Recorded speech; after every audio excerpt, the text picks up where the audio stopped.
자, 오늘 우리 같이 함께 보실 하나님의 말씀 베드로전서 4장 12절 13절 말씀 봉독하겠습니다. 베드로전서 4장 12절 13절.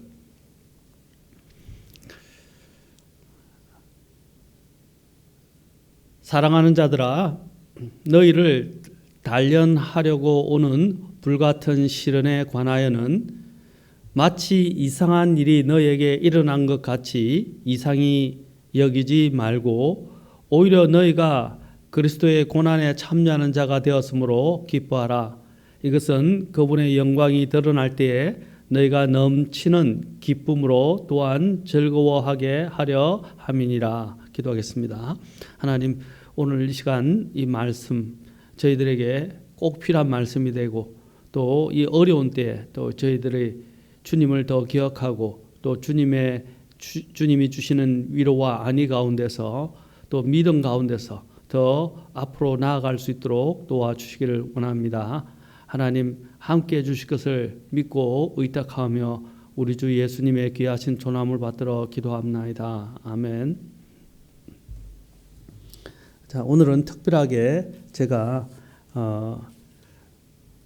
여러 가지 어려움들이 우리에게 닥쳐서 설교를 시리즈로 하던 것을 멈추고 이제 이 말씀을 오늘 하나님께서 마음에 주셔서 준비를 했습니다. 오늘의 말씀의 제목은 불현듯 고난의 시련이 닥칠 때, 불현듯 고난의 시련이 닥칠 때라는 제목으로 이렇게 말씀을 선포하고자 합니다. 우리는 어려움이나 시련이 닥칠 때 머리로는 하나님께서 모든 것을 주관하시고 관장하신다는 것을 알지만 이런 실제적인 고난이 닥치게 되면 또 극심한 고난이 연달아 일어나게 되면 우리가 그렇게 믿고 신뢰하던 하나님은 온데간데 없고 좌절이나 침체 속에서 헤매거나 하나님께 대한 원망이나 불평으로 전전긍긍하는 그리스도인들을 우리는 많이 보게 됩니다. 오늘 우리는 이 말씀과 함께 욥에 대해서 살펴볼 것인데 우리는 이 말씀과 또 욥을 통해서 우리가 배우면서 우리가 어려움이 닥칠 때 고난을 어떻게 이해해야 하고 어떤 자세로 임해야 하는지 배워야 합니다. 또한 그러한 모든 고난 뒤에는 또 보이지 않는 영적인 세계에서 일어나는 대결과 갈등이 있다는 사실에 대해서도 우리는 주지해야 하고 배워야 합니다. 또 결론적으로는 사실 모든 것들은 다 하나님의 관장하에서 움직이고 있다는 사실을 배워야 한다는 것입니다. 고난에 대해 바로 우리가 이해할 때 우리는 인생에 닥친 불현듯 또 닥친 이런 고난에 대해서 피하려고 애쓰기보다는 불평하고 원망하기보다는 오히려 하나님께서 주시는 지혜와 안위를 통해 더욱더 대담하게 직면할 수 있어야 할 것입니다. 오늘 본문과 관련해서 우리는 여러 가지를 생각해 볼 수 있습니다. 오늘 여기서 주님께서 4장 12절에서 분명히 말씀하실 때 사랑하는 자들아 라고 이렇게 말씀하십니다. 베드로를 통해서 사랑하는 자들아 라고 말씀하십니다. 하나님, 우리는 사랑받고 있다는 사실을 기억해야 합니다. 그리고 너희를 단련하려고 오는 불같은 시련에 관하여서는 자, 우리가 당하는 이런 시련의 목적에 대해서도 여기서도 이야기하고 있습니다. 그럴 때 또한 마치 이상한 일이 너에게 일어난 것 같이 이상히 여기지 말고 오히려 너희가 그리스도의 고난에 참여하는 자가 되었으므로 기뻐하라. 곧 시련이 닥칠 때 우리가 임해야 할 자세에 대해서 우리에게 말해주고 있다는 사실입니다. 그 다음에 또한 그것이 우리가 정말 하나님의 뜻 안에서 하나님의 뜻대로 하다가 이런 고난을 당하게 되면 그것이 또한 하나님 앞에서 얼마나 크고 복되고 또 영광스러운 것인지 14절에서도 또 계속 이야기를 하고 있습니다. 자, 고난 중에도 하나님께서는 우리와 함께 하십니다. 우리는 여러 가지 이유로 인해서 고난을 당하게 됩니다.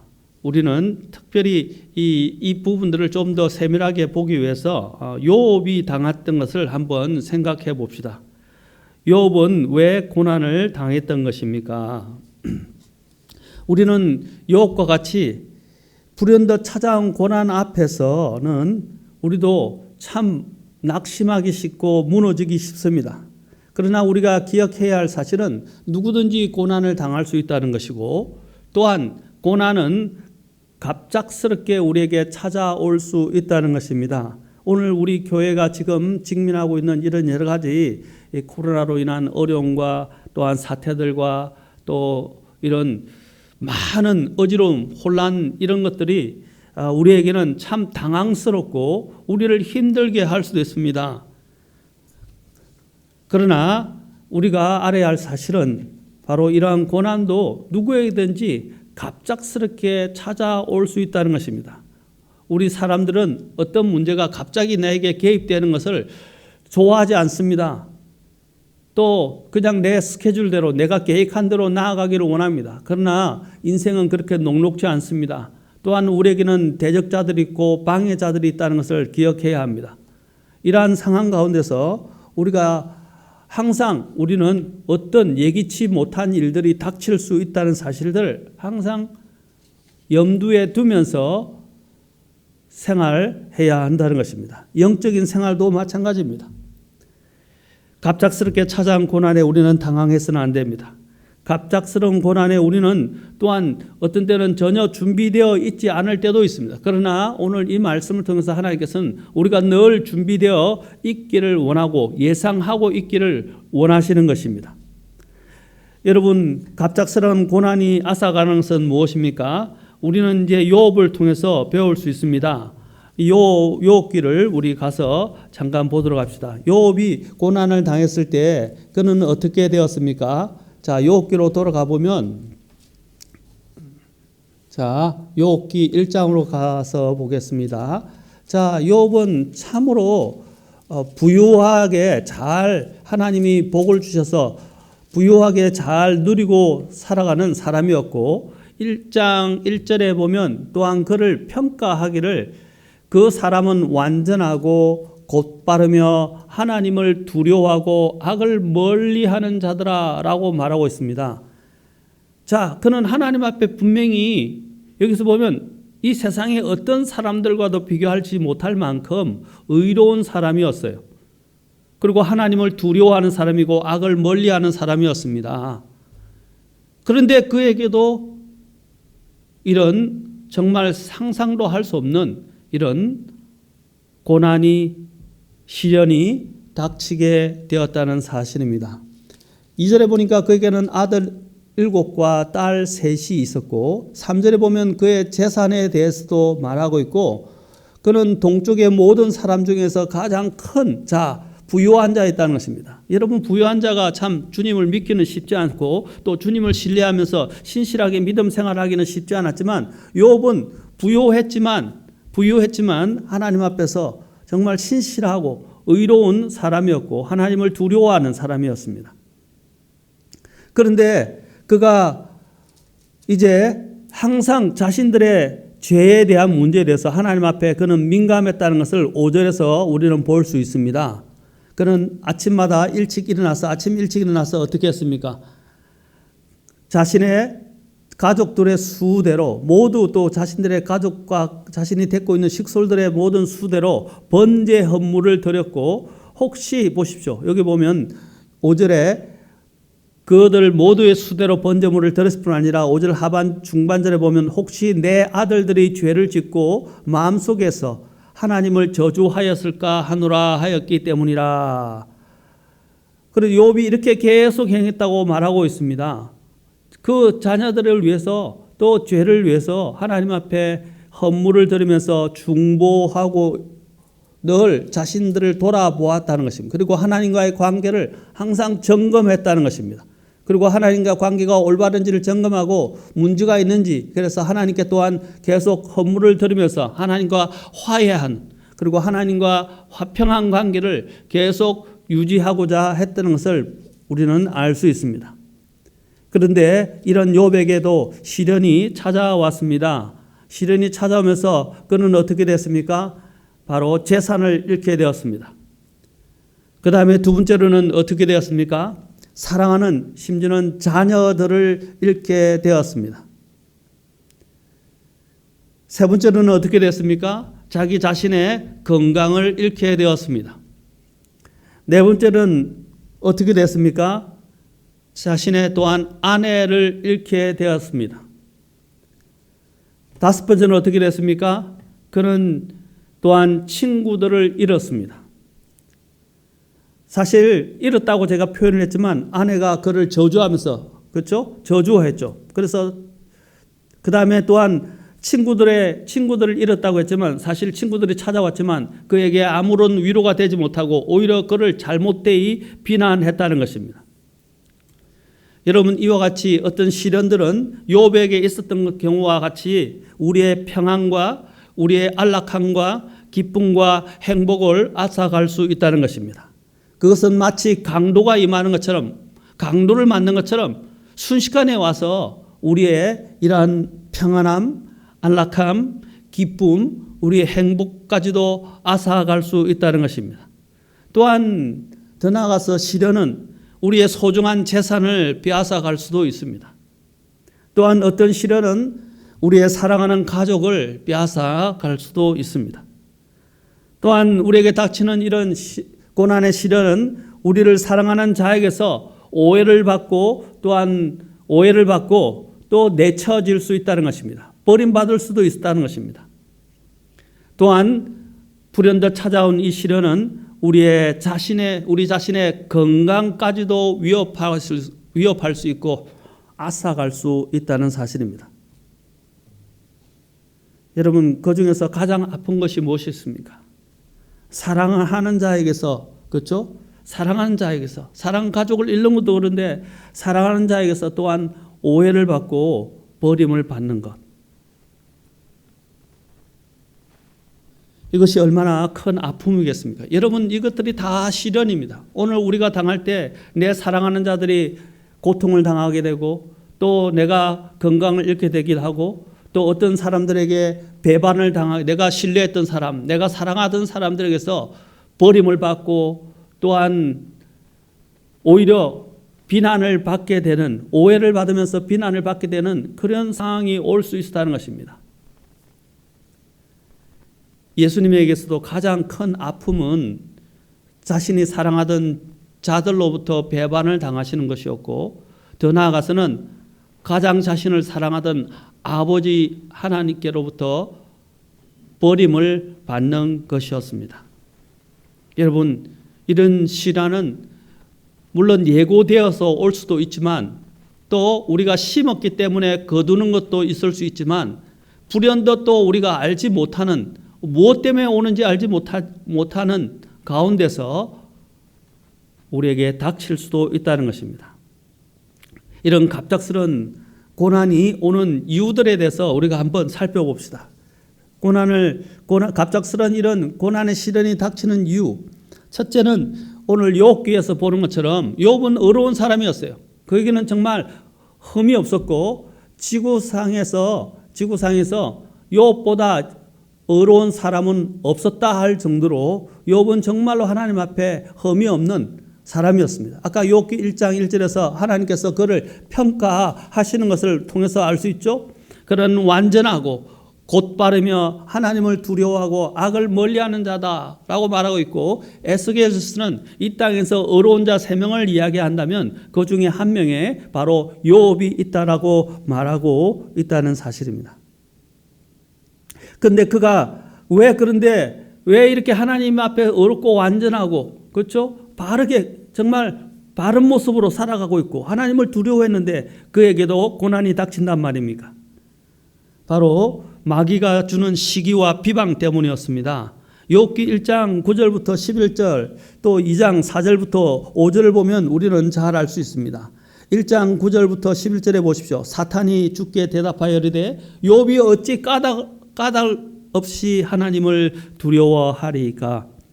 주께서 그와 그의 집과 그의 모든 소유를 사방에서 울타리로 두르지 아니하셨나이까? 주께서 그의 손이 하는 일에 복을 주시니 땅에서 그의 재산이 불어났나이다. 그러나 이제 주의 손을 내밀사 그의 모든 소유를 치소서. 그리하시면 그가 주의 얼굴 앞에서 주를 저주하리이다 하매, 또 2장 4절에 보시면 욥기 사탄이 주께 대답하여 이르되 가죽으로 가죽을 바꾸오니 참으로 사람이 자기의 모든 소유로 자기 생명을 바꾸리이다. 5절 그러나 이제 주의 손을 내미사 그의 뼈와 살을 치소서. 그리하시면 그가 주의 얼굴 앞에서 주를 저주하리이다 하며, 2장 6절 주께서 사탄에게 이르시되 보라 그를 내 손에 맡기노라. 다만 그의 생명은 살려둘지니라 하시니라.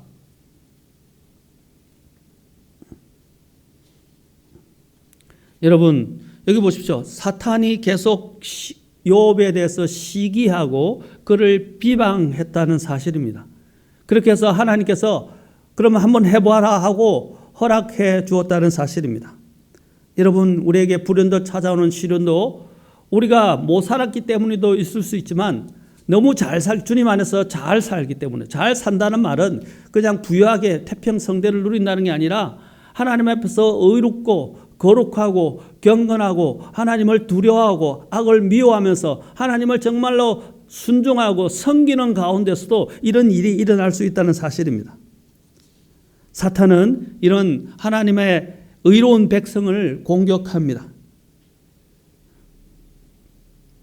우리가 이러한 시험을 받는 것이 우리가 항상 악한 자라는 것을 증명하는 것은 아닙니다. 이 시험을 받는다는 것은 또한 우리가 항상 죄를 지었기 때문도 아니고, 또 그 시험이 주는 유혹을 받는다는 자체가 또한 우리가 죄를 짓는다는 것은 아닙니다. 유혹을 받는 자체가 죄는 아닌 것입니다. 다만 그 유혹에 우리가 굴복하여, 그 시험에 굴복하여 잘못을 범하게 될 때, 죄를 범하게 될 때 그것이 문제가 되는 것입니다. 마귀가 욥에게 하나님을 욕하라고 유혹했을 때 욥이 더러워졌습니까? 유혹이 오기 전에 하나님께서는 그에 대해서 욥이 얼마나 놀라운 사람인지 하나님께서는 이미 그에게, 사탄에게 말씀해 주셨습니다. 욥에게 있어서 욥은 그 유혹이 지나간 뒤에도 그는 참으로 놀라운 고백을 하고 있는 것을 보게 됩니다. 2장 3절에 보십시오. 2장 3절에서 그는 뭐라고 고백합니까? 주께서 사탄에게 이르시되 내가 어디서 오느냐 이렇게 하니까, 2장 3절에 주께서 사탄에게 이르시되 너가 내 종 욥을 깊이 살펴보았느냐? 그와 같이 완전하고 곧바르며 하나님을 두려워하고 악을 멀리하는 자가 땅에 없느니라. 너가 나를 움직여 그를 치게 하고 까닭 없이 그를 멸하게 하려 하였으되 그가 여전히 자기의 순전함을 굳게 지키고 있도다 그랬습니다. 보십시오. 사탄이 주님을 움직여서 그를 치게 했다는 것입니다. 그리고 까닭 없이 그를 멸하게 하려고 했다고 말하고 있습니다. 그런데도 그는 어떻게 했습니까? 그의 순전함, 그렇죠? 그의 순전함, 믿음에 있어서 순전함을 그는 지켰다고 말하고 있습니다. 인생은 맷돌과 같습니다.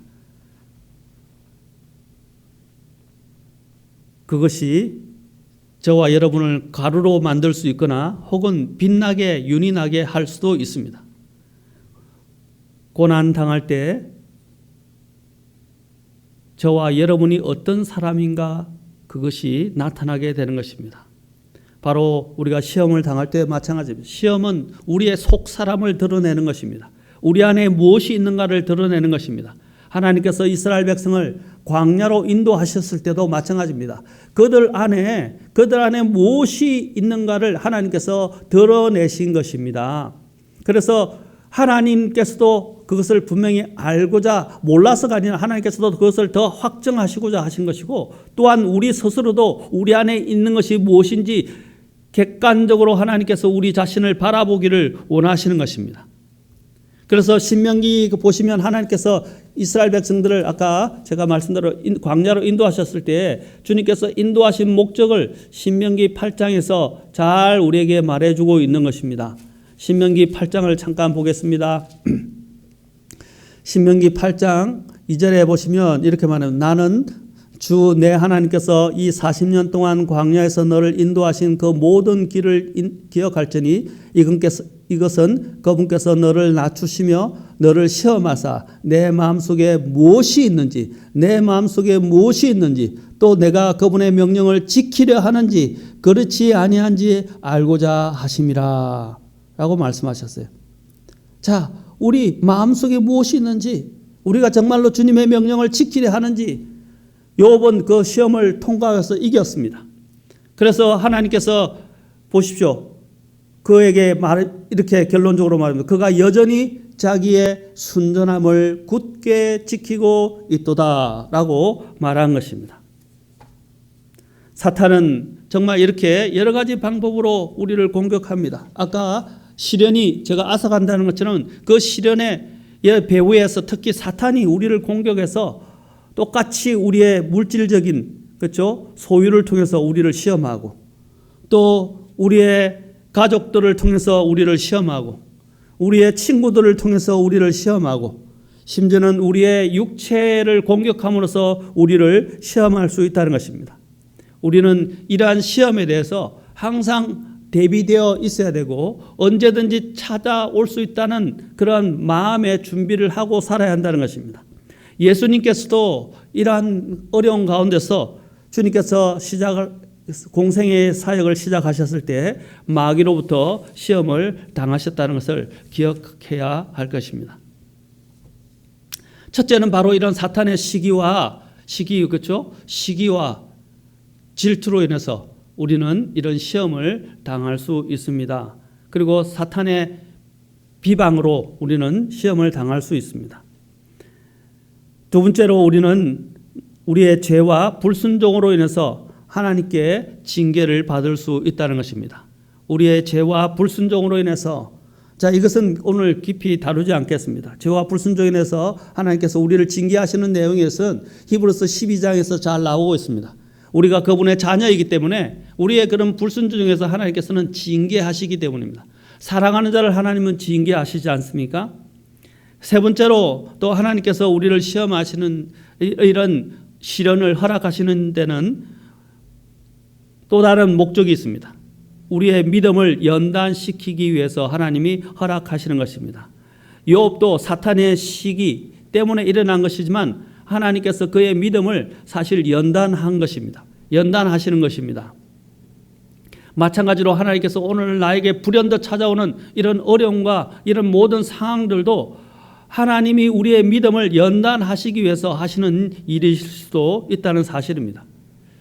그래서 우리는 이런 부분에 대해서 어떤 자세로 나아가야 하는지 그것을 우리는 뒤에서 나중에 다루겠지만 어떤 자세로 나아가야 하는지 우리의 믿음들을 점검하고 또 우리의 모든 것들을 재반적으로 점검해 보아야 합니다. 네 번째로는 또한 우리가 하나님이 이런 시험은 우리의 믿음의 연단을 위해서 주시는 것도 있지만 미래의 앞으로 사역을 준비하시게 하시기 위해서 하나님께서 우리에게 이런 어려움을 주실 수 있다는 것입니다. 여러분, 미래의 사역을 준비하기 위해서는 훈련이 필요합니다. 그게 맞는 자질을 갖추어야 합니다. 더 큰 일을 하려면 그게 맞게 구비되어야 합니다.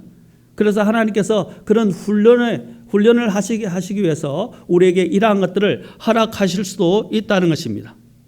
미래의 사역을 위해서 대표적으로 하나님께서 예비하신 사람이 누구입니까? 요셉이었다는 것입니다. 야곱의 11번째 아들인 요셉은 형들의 시기를 받아서 이집트의 노예로 팔려갔습니다. 이때 요셉의 나이가 17살이었습니다. 요셉은 아버지 야곱에게서도 가장 사랑받는 아들이었습니다.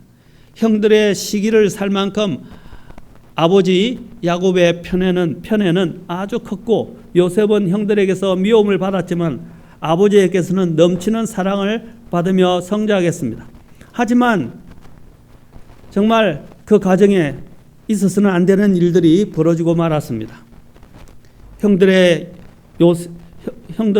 요셉을 향한 형들의 미움은 너무나 커지게 되어서 그를 죽이고 싶을 만큼 불타오르게 되었습니다. 요셉은 형들에게 살아야 당할 만큼 그가 그런 잘못을 범했는지는 모르겠지만, 그러나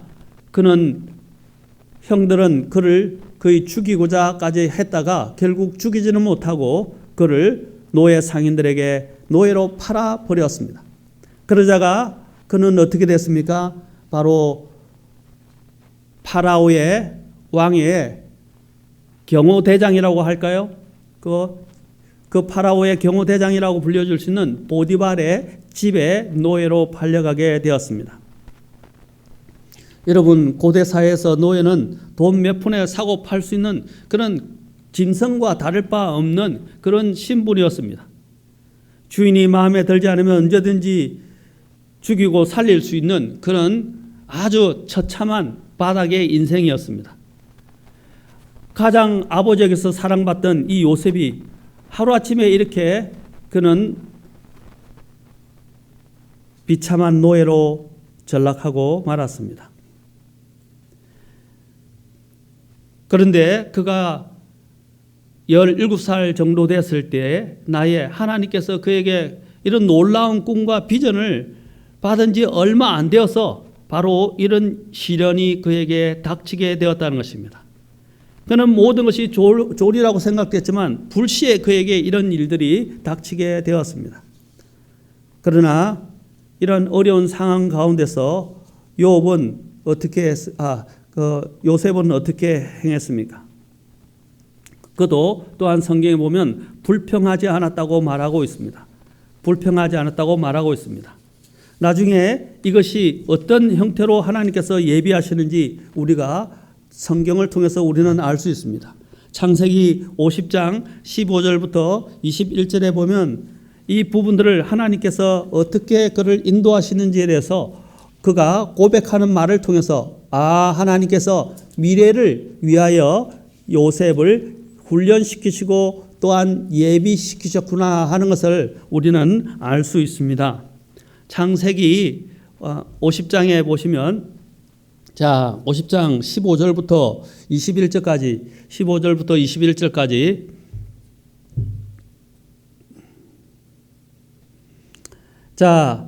이제 요셉의 아버지였던 야곱이 죽게 되어서 형들이 이제는 어떻게 합니까? 요셉 앞에서 벌벌 떨게 되었습니다.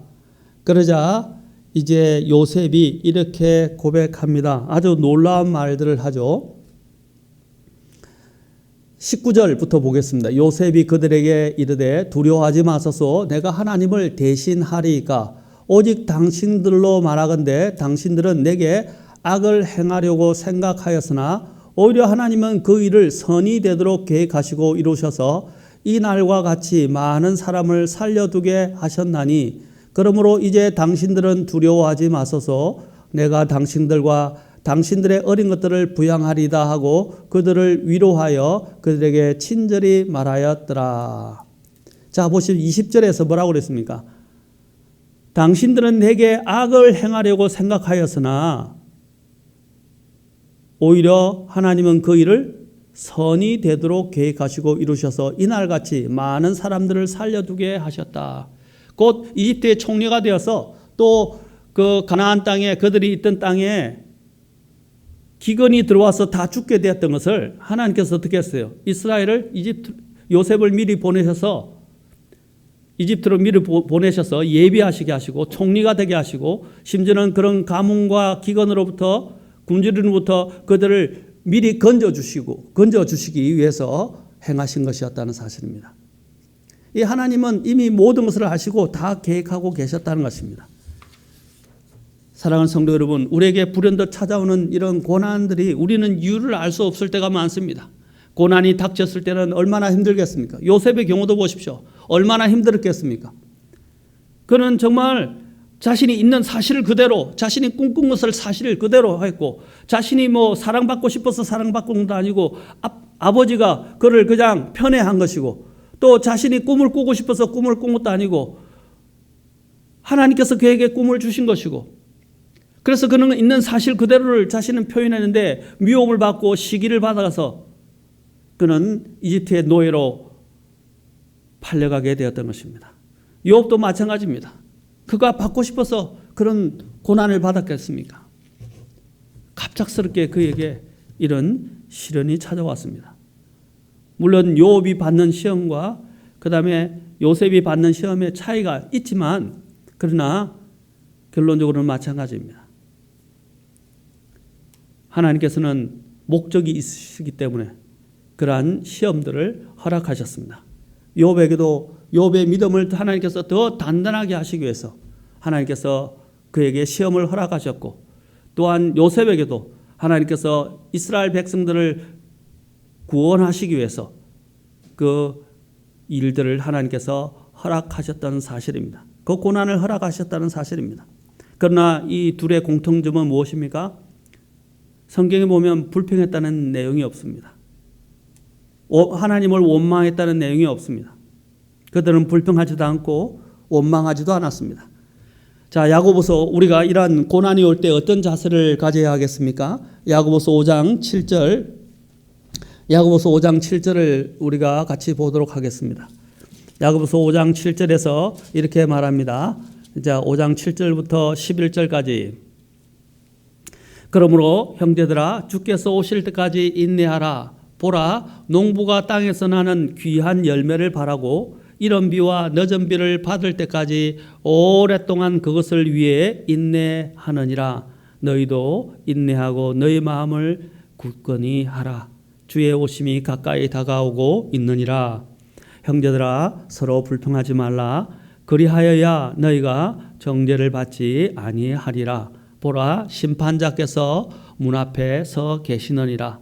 내 형제들아, 주의 이름으로 말한 대언자들을 고난 당하는 것과 인내의 본으로 삼으라.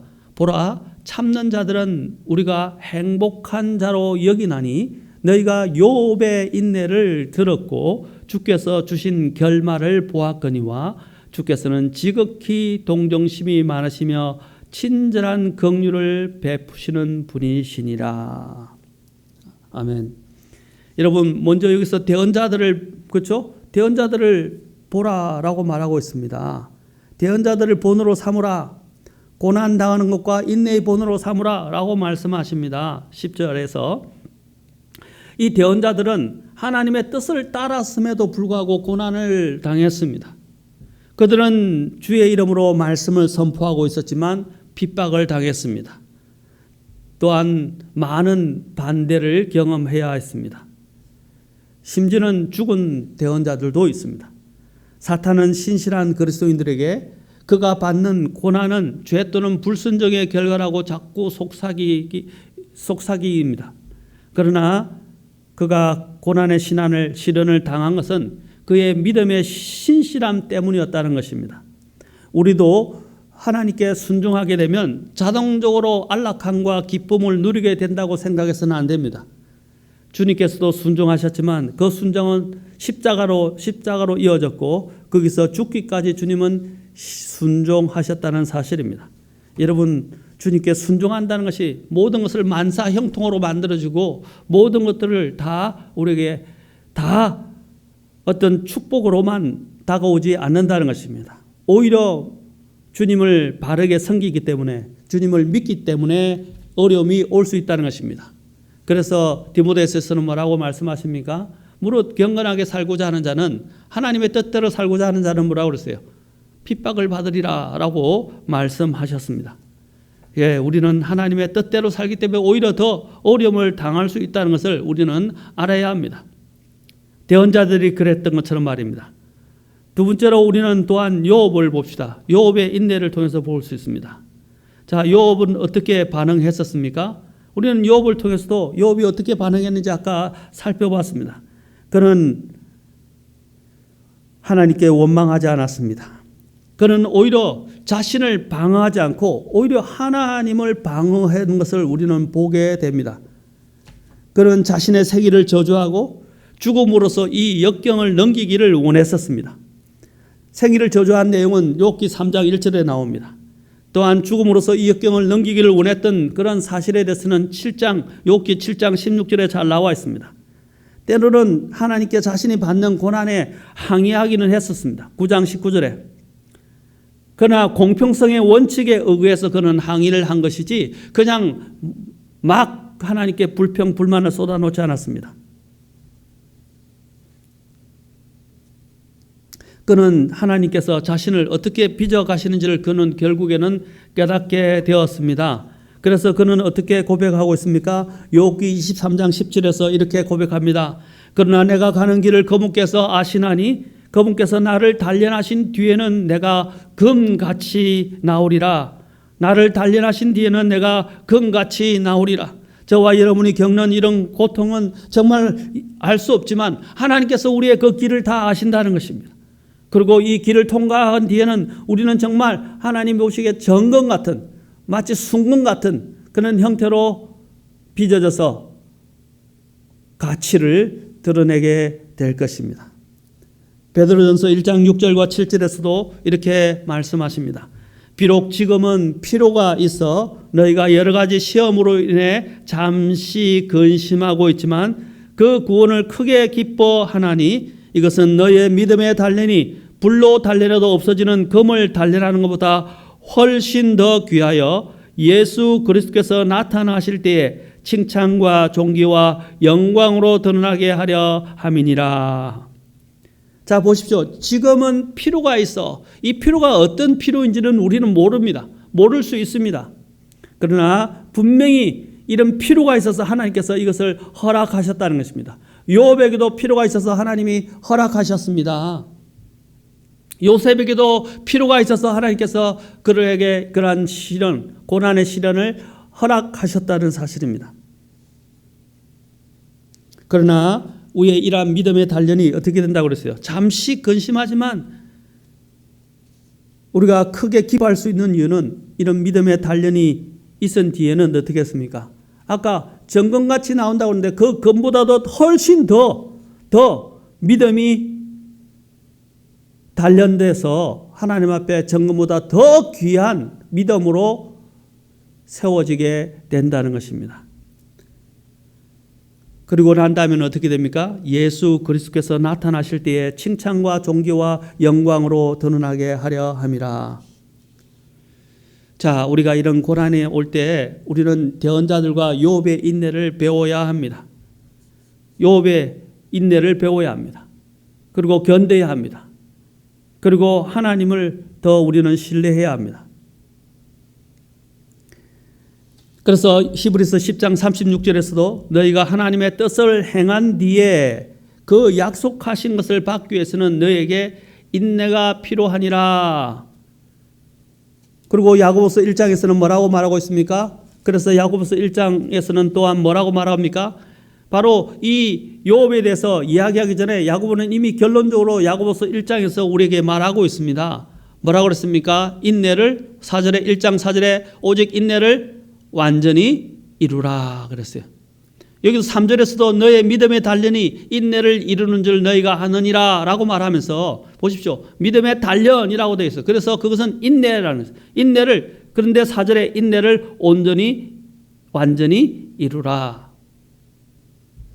라고 말씀하시고 계십니다.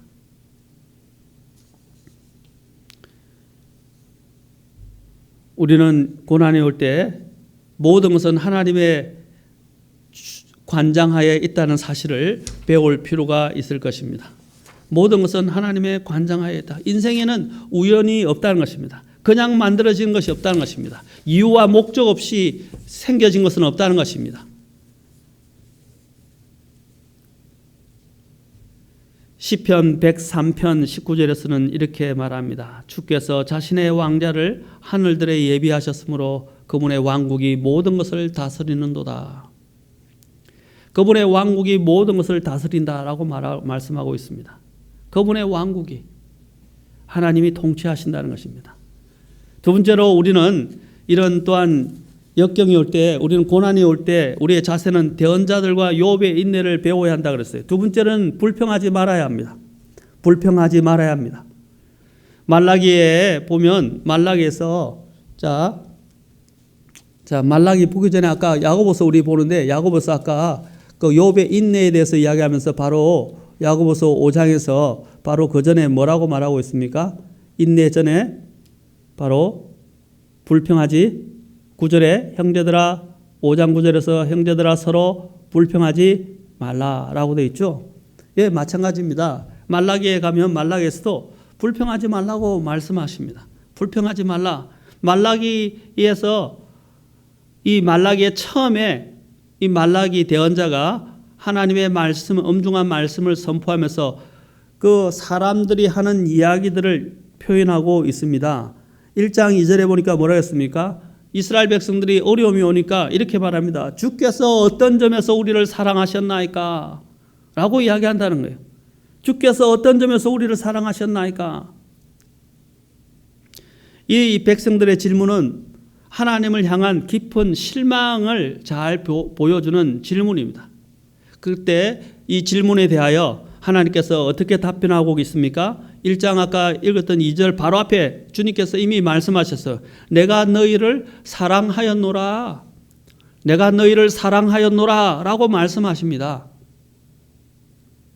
그런데 문제는 그 하나님의 사랑을 그 백성들이 받을 준비가 되어 있지 않았다는 사실입니다. 그러자 그들은 어떻게 해요? 자신들이 그런 하나님의 사랑을 받을 준비가 되어 있지 않으니까 그들은 하나님의 사랑을 의심한 것입니다. 그러면서 불평한 것입니다. 주께서 어떤 점에서 우리를 사랑하셨나이까? 이런 질문들이 이스라엘 백성들은 계속해서 하나님께 질문을 하는 그런 내용들이 말라기에 계속 나옵니다.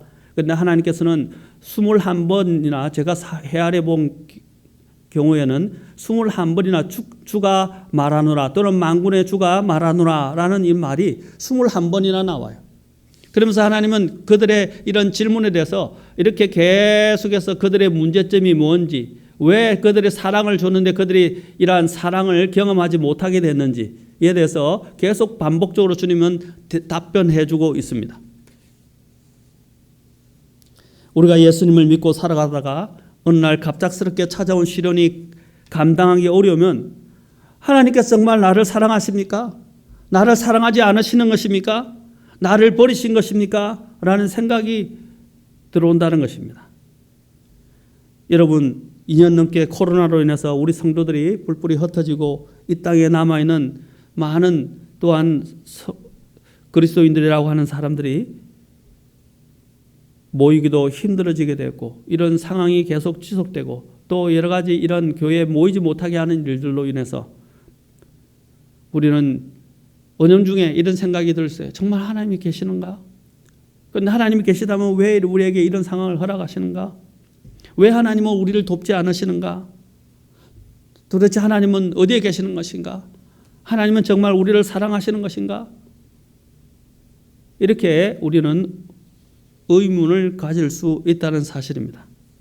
그러나 우리가 알아야 할 사실은 하나님께서는 우리를 사랑하신다라는 것입니다. 주님이 아까 말씀하셨죠. 내가 너희들을 사랑하였다 라고 말라기 1장 2절에서 이미 하나님께서 전제로 말씀하셨어요. 이미 사랑하였다. 그리고 하나님께서는 결코 우리를 버리지 아니하십니다. 우리는 고난을 당할 때 불평하지 말아야 합니다. 그 대신 주님께 감사드리고 오히려 그 고난을 아까 뭐라고 그랬어요? 이상하게 여기지 말고 기뻐하라 그랬어요. 예, 기뻐할 수 없다는 것을 잘 압니다. 그러나 그럼에도 우리는 하나님을 신뢰해야 되고 하나님을 믿어야 합니다. 그리고 하나님께 맡겨야 합니다. 하나님께 감사해야 합니다. 왜냐하면 하나님께서는 이 고난의 시련을 허락하신 데는 다 이유가 있기 때문입니다. 어떤 때는 그 고난은 하나님께서 잠자는 우리를 깨우시는 신호일 수 있습니다. 여러분, 대표적으로 잠자는 자가 누가 있었습니까? 우리는 구약에 요나가 있었다는 것을 압니다. 요나가 어떻게 했습니까? 하나님의 낯을 피하여 도망가다가 그렇죠? 가장 아랫부분에까지 내려가서 그래서 잠자고 있었다는 것입니다. 그러자 배에 폭풍이 일고 이제 배가 파선할 위험에 처하자 선장이 그를 이렇게 세우면서 오 잠자는 자여 어찌 된 일이냐? 일어나 내 하나님을 부르라. 혹시 하나님께서 우리를 생각하시면 우리가 망하지 아니하리라. 욥기 1장 6절에서 말씀하고 있습니다. 에베소서 5장 14절에서도 주님께서 말씀하신 너 잠자는 자여 깨어서 죽은 자들로부터 일어나라. 그리스도께서 내게 빛을 주시니라. 하나님께서는 어떤 때는 이 고난이 우리가 잠자고 있는 우리를 깨우시게 하시기 위해서 하나님께서 고난의 시련을 허락하실 때도 있습니다. 그러나 또한 아까도 말씀드렸지만 우리가 하나님 앞에 순종하고 의롭게 되기 때문에 사탄의 시기와 질투 때문에 우리가 이런 어려움을 당할 수도 있습니다. 또한 우리의 믿음 때문에 믿음의 단련을 위해서 하나님이 허락하실 수도 있고 또 미래를 대비하게 하시기 위해서 하나님이 주실 수도 있습니다. 그럴 때 우리에게 가장 필요한 건 무엇입니까?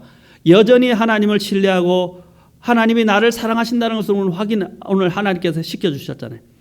하나님을 신뢰하고 하나님께 대한 믿음을 가지는 것입니다.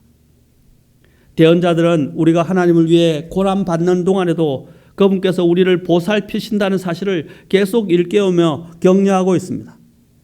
이사야서 49장 15절을 보십시오. 이렇게 말씀하십니다. 여인이 자기의 젖먹는 자식을 잊을 수 있겠으며 자기 태에서 난 아들을 불쌍히 여기지 않을 수 있겠느냐. 참으로 그들은 혹시 잊을지라도 나는 너를 잊지 아니하리라 라고 말씀하십니다.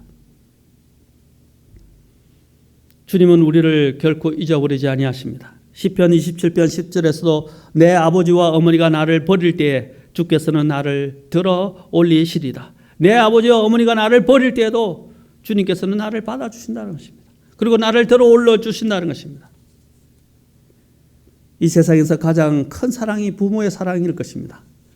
하지만 어떤 매정한 부모의 경우 자식을 버리기도 하고 젖먹는 자식을 잊어버릴 수도 있지만 그러나 주님께서는 뭐라고 그들은 너를 잊어버릴 수 있겠지만 나는 너를 잊어버리지 않는다라고 말씀하십니다.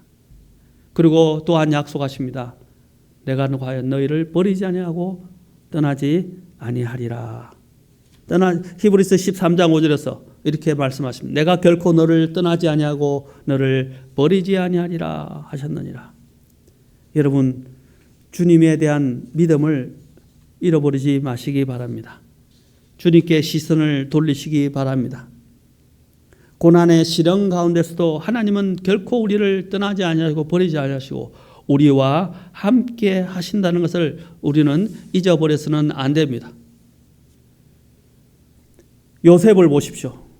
요셉이 그런 어려운 가운데서 창세기 39장에 보면 뭐라고 되어 있습니까? 39장 2절에서 주께서 요셉과 함께 계심으로 이렇게 말하고 있습니다. 주께서 요셉과 함께 계셨다고 말하고 있어요. 하나님은 그를 떠나지 않으셨습니다. 늘 그와 함께 하셨습니다. 또 39장 3절에도 보면 그의 주인이 주께서 그와 함께 계심을 보고라고 되어 있죠. 심지어는 그의 주인이었던 보디발조차도 주께서 그와 함께 하심을 보았다고 말하고 있습니다. 39장 21절을 보면 또 뭐라고 했어요? 주께서 요셉과 함께 계시고 라고 말하고 있습니다. 감옥에 있을 때 그가 감옥에 갇혀 있었을 때도 하나님께서는 그와 함께 가셨고 함께 계셨고 감옥의 간수의 눈앞에서도 호의를 잊게 하셨다고 39장 21절에서 계속 말하고 있습니다. 그리고 바로 그 뒤에 23절에서도 감옥의 간수는 그의 손밑에 둔 것은 무엇이든 돌아보지 아니하였으니 이는 주께서 그와 함께 하셨기 때문이라 라고 말하고 있습니다. 보십시오. 지금 벌써 4번에 걸쳐서 하나님이 그와 함께 하셨다라고 말하고 있습니다. 사랑하는 성도 여러분, 고난의 시련이 닥칠 때도 하나님은 우리와 함께 계십니다. 하나님은 결코 우리를 떠나시거나 버리지 아니하십니다. 우리는 이 사실을 결코 잊지 말아야 합니다. 예수님께서 이 땅에 오신 이유는 바로 우리와 함께 하시기 위해서입니다. 그래서 그분의 이름을 임마누엘이라고 하신 것입니다. 바로 우리와 함께 하시는 하나님, 영원히 함께 하시고자 오셨습니다. 그리고 오셔서 우리의 질고를, 우리의 죄와 질병과 우리의 인생의 모든 문제들로 고통을 당하는 그냥 우리를 그냥 두고 보고 계시지 아니하시고 구경만 하지 아니하시고 우리의 모든 짐들을 짊어지시고 힘드는 죄들을 짊어지시고 십자가에서 못 박혀 죽으셨다는 사실입니다. 이제 정리하겠습니다. 야고보서 1장 2절에서는 그래서 우리에게 말합니다. 내 형제들아 여러 가지 시험을 당하거든 온전히 기쁘게 여기라. 온전히 기쁘게 여기라. 아까 읽었던 우리 본문의 베드로전서 1장에서도 또 동일하게 말합니다. 베드로전서 1장에서 1장 다시 보겠습니다. 1장 6절에서 이렇게 말합니다. 비록 지금은 필요가 있어 너희가 여러 가지 시험으로 인해 잠시 근심하고 있지만 그 구원을 크게 기뻐하나니. 그 구원을 기뻐한다고 그랬습니다. 오히려 그 구원을 기뻐한다. 우리가 해야 할 일은 무엇입니까? 자, 다시 본문으로 가겠습니다. 본문 읽고 19절하고 마치도록 하겠습니다. 자, 본문 12절, 13절, 14절 여기 나왔죠. 자, 베드로전서 4장 12, 13, 14. 사랑하는 자들아 너희를 단련하라고 오는 불 같은 시련에 관하여는 마치 이상한 일이 너희에게 일어난 것 같이 이상히 여기지 말고 오히려 너희가 그리스도의 고난에 참여하는 자가 되었으므로 기뻐하라. 이것은 그분의 영광이 드러날 때 너희가 넘치는 기쁨으로 또한 즐거워하게 하려 함이니라. 너희가 그리스도의 이름으로 인해 비방을 받으면 행복한 자로다. 영광의 영, 하나님의 영께서 너희 위에 머물러 계시느니라. 그분께서 그들 편에서는 비방을 당하시나 너희 편에서는 영광을 받으시느니라. 자, 우리가 해야 할 일은 뭡니까? 4장 19절 읽고 마치겠습니다. 같이 읽겠습니다. 4장 19절. 자, 시작. 그러므로 하나님의 뜻대로 고난을 받는 자들은 잘 행하는 가운데 자기 혼을 그분 곧 신실하신 창조주께 맡겨 지키시게 할지어다. 기도하겠습니다. 하나님 아버지, 오늘 우리가 불현듯 찾아오는 고난 앞에서 우리가 어떻게 해야 하는지, 또 이것을 어떻게 바라봐야 하는지, 어떤 자세를 취해야 하는지 주님께서 알려주셨습니다. 하나님, 어떤 데는 참으로 이해할 수 없고 왜 내게 이런 일들이, 왜 우리에게 이런 어려움들이 하고 우리는 마음 아파하고 낙심하고 절망하고 절규하면서 하나님 앞에 갈 수도 있습니다. 그러나 우리가 기억해야 할 사실은 반드시 이것에는 하나님의 크신 뜻과 목적이 있다는 것을 기억하게 도와주시고, 또한 이러한 어려움 가운데서 하나님은 여전히 우리를 버리지 아니하고 떠나지 아니하시고 우리와 함께 하신다는 것을 기억하게 도와주옵소서. 또 하나님께서는 우리가 하나님께서 우리를 사랑하지 않는 것처럼 느낄 때에도 하나님은 여전히 또한 우리를 사랑하고 계신다는 것을 기억하게 도와주시옵소서.